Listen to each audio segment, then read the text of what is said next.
పాలదిండు వేపాకే పూల పక్క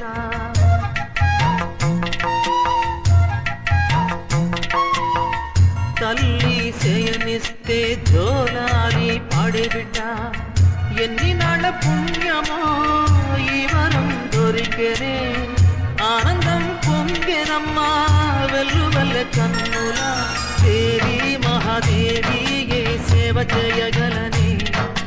పాదం నీ పాదం సర్వదోషాలు తొలగించునే చల్లని మల్లెలతో ఊయల కట్ట మాత చల్లగా